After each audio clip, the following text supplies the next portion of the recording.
중국 부동산 큰손, 서울 아파트 노린다. 그다음에 다주택 차단 정부 대책, 외국인 부동산 쇼핑에 대해선 속수무책이다. 규제에 발목 꼈다. 부동산 투기. 하지만 외국인들이 쇼핑하고 있다. 중국인들이 많이 산다. 규제 강화되면은 혜택은 중국인들만 본다. 주택, 매수, 외국인, 국적별 현황. 중국인들 2017년 이후로 계속 줄어들고 있죠. 미국 2018년 이후로 줄어들고 있죠. 기타 계속 줄어들고 있고, 일본이야 뭐 어차피 저조했고, 이거 물론 1월부터 8월까지 누적이에요. 원래 저렇게 국적별 매수 현황이 안 나오는데 저건 기사에서 나온 거라서 감정원에서 뭐 분석한 거라고 하더라고요. 일단은 작년 8월까지 전체적으로 봤을 때 2017년 이후로 외국인 매수는 계속 줄어들고 있다. 6.19 대책, 8.2 대책 나오고 9.13 대책 나오고 분양가 상한제 예고하고 특사경 강화하고 12.16 정책 나오고 올해 6.17 정책이랑 7.10 정책 나왔다. 2.20 대책이랑 이런 것들 나오고 있는데 외국인들이 바보도 아니고 많이 산다고 하고 있어요. 외국인들은 규제가 없다고 하고 있어요. 과연 외국인들이 규제도 없고 계속 이렇게 많이 사냐? 이번에도 올해 거 아직 안 나왔으니까 중국 아파트 큰손 문의가 3배 가까이 늘었다. 올해 1분기는 작년 4분기에 비해 180% 증가했다. 영국과 미국에 대한 문의는 줄어들었는데 많이 늘었다. 3배 가까이 늘었다. 이런 이야기 하고 있죠. 홍콩을 대체할 아시아 부동산 투자처 불색 중인데 여기가 한국이다. 싱가포르는 사재기 현상 보이고 있다. 하면서 예시를 든 게 뭐예요? 마리나원 레지던스 아파트 6채 사진만 보고 사들임. 아파트에 레지던스 붙이나요?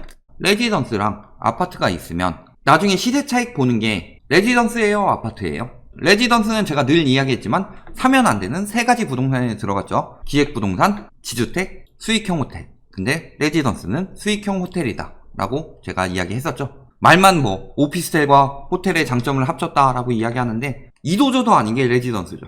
이게 무슨 아파트예요. 아파트라고 우기는 거죠. 지금 서울 아파트 노린다고 우기고 싶은 거죠. 기사에서 레지던스 아파트라고 해서 레지던스를 아파트로 등갑시키고 있다. 중국인들 다시 몰려왔다. 내국인들에 대한 규제 풀어라.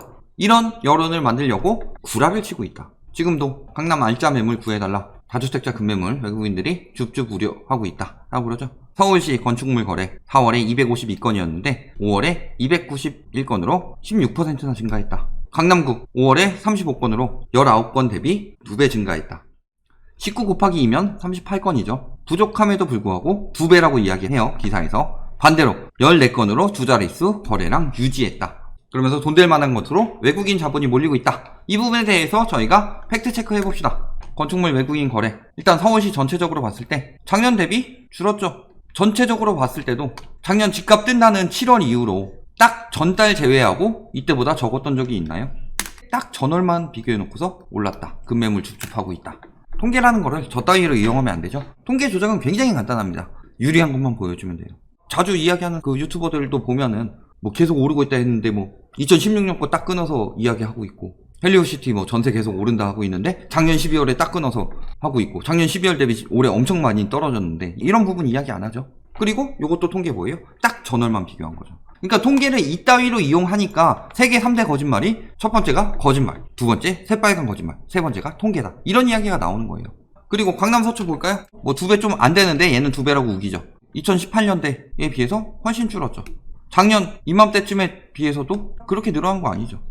줄었죠. 서초는 줄었는데 얘는 유지했다 라고 표현하고 있죠. 아까 서울 16% 늘었죠. 서초 얼마나 줄었을까요? 18% 줄었죠. 18% 줄어든 건 유지고 서울 전체적으로 16% 올라간 건 증가죠. 산수를 못하는 걸까요? 아니면은 생각이 썩어 빠져가지고 쓰레기 같은 기사를 썼을까요? 그리고 18% 떨어진 거는 사실상 18% 올라간 것보다 더 크죠.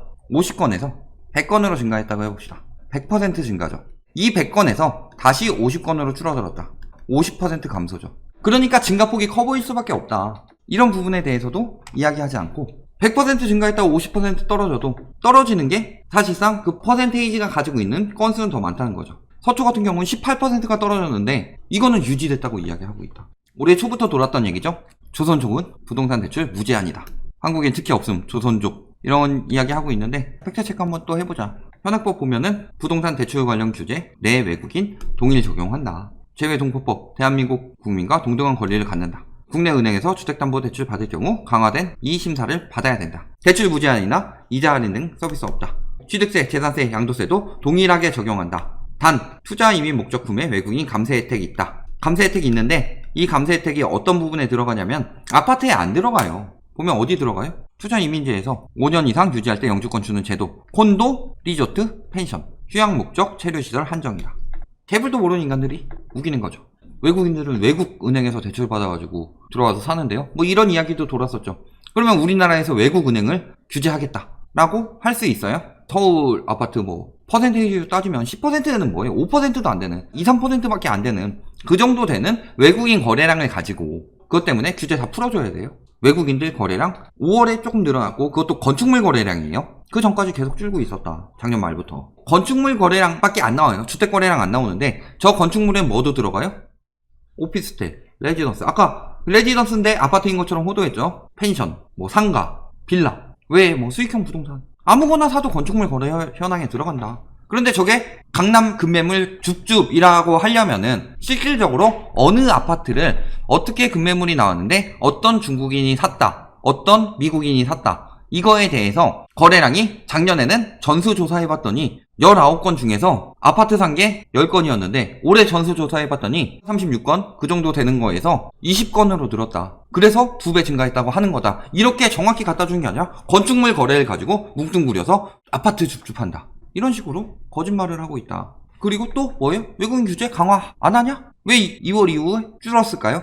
2월부터 쭉 줄어들었죠. 규제 강화하니까. 2월 10일에 국토교통부는 부동산 거래 신고 등에 관한 법률 시행령 개정안을 21일 날 시행하고 외국인 소유 부동산 현황을 파악하는 데 어려움이 있었는데 이런 부분에 대해서 이달부터 별도 신고 대상이 된다. 신고 받겠다. 그래서 파악하겠다. 외국인들에게 혜택이 가는 부분이 있으면은 국내처럼 막겠다. 이런 정책들 이야기하니까 2월부터 쭉 줄어든 거죠. 4월까지 줄었다가 5월에 잠깐 튄 거 가지고 이야기를 하고 있다. 2달, 3달 연속으로 튄 것도 아니고 딱 한 달 올라간 거. 그것도 건축물이. 강남 올랐다고 하지만 그 옆에 서초는 떨어졌는데 그런 부분 다 숨기면서 기자는 기사를 팩트로 써야 되는데 저쯤 되면은 상상력으로 쓴 거죠. 건축물이 늘었으니까 무조건 아파트는 늘었을 것이다.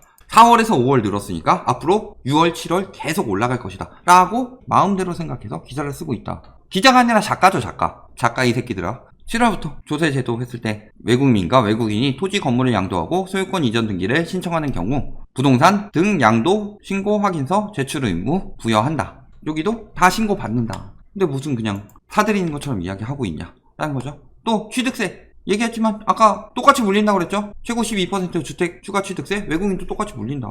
내외국인 동시 적용한다. 근데 무슨 외국인들이 사재기를 하냐. 7월 이후 볼까요? 이거 통과하고 이후 볼까요? 어떻게 나오나? 결론 외국인들이 줍줍한다? 1월부터 4월까지 꾸준히 떨어졌고 5월에 잠깐 올라갔죠. 4월달이 제일 적었는데 그 다음에 가장 최신으로 나온 5월이 소폭 상승했으니까 줍줍한다 라고 다시 프레임 잡고서 4월이랑만 비교하고 자빠져 있다. 건축물 거래를 아파트 거래로 호도하고 있다. 그러면서 레지던스 아파트라고 하면서 거짓말 치고 있다. 예전에 일본 부동산 도쿄 올라간다고 했을 때도 주거지가 올랐냐? 도쿄 올림픽 뭐 이야기하면서 도쿄 부동산 오른다고 했을 때 오른 가격은 상업지 가격이었어요. 외국인들이 시세 차익? 물론 노릴 수도 있지만 저 나라가 집값이 뜰지 안 뜰지 잘 모르는 나라에서 분석을 하더라도 지금 집값 봤는데 한국 같은 경우는 보통 한 5, 6년 뜨고 그 다음에 한 4, 5년 떨어지네? 늘 그랬는데 지금 6년째다. 떨어질 때 됐겠네. 일단 데이터 분석상으로도 그렇죠. 주거 건물은 가지고 있으면서 계속 세금을 내야 되니까 그런 것보다는 상업지를 사서 수익형으로 돈을 벌어들이겠다. 그런 방법으로 많이 쓰죠. 주거 건물이 얼마나 된다고 이런 이야기를 하냐. 기자의 상상력이다. 외국인 규제 없다? 지금 보면 어때요?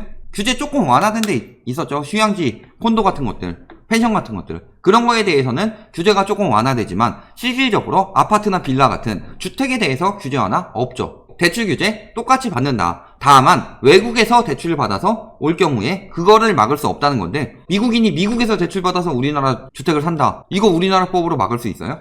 중국인이 중국에서 대출 받아서 우리나라 주택 산다. 막는 법안을 낼 수 있어요? 그런 거에 대한 해결책은 이야기를 하지 않고 규제 강하니까 내국인들만 피해본다라고 해서 조장하고 있는데 얼마 거래됐어요? 300건도 안 된다. 서울에 아파트가 몇 개인데 300건도 안 된다. 이것도 아파트도 아니고 건축물이에요. 건축물. 외국인 거래가 차지하는 비율은 1%도 안 될 가능성이 높다. 그런데 이거 가지고 내국인들이 엄청나게 피해를 받고 핍박을 받고 하는 것처럼 규제에 대해서 반정부적으로 유도하고 있다. 왜? 규제하지 말라고 말하고 싶으니까. 규제가 강화될 때마다 저딴 얘기 나오는데 지금 2017년 이후로 규제 강화되면서 우리나라 부동산에 대한 메리트가 떨어졌다. 거기다가 우리나라는 가장 큰 문제 중에 하나가 전시국가죠. 굉장히 신중하게 매입할 수밖에 없다. 거주하는 사람들 아니면 거주용주택은. 그런데 그렇게 쉽게 줍줍한다? 상식적으로 생각해 봤을 때 말도 안 되는 소리죠. 아무리 저런 헛소리를 하더라도 저희가 이렇게 데이터로 보면은 뻔히 나오는 거니까 잘 보시고 저희 이런 이야기 나오면 다 호도 반박하고 있으니까 꾸준히 시청해 주시기 바랍니다.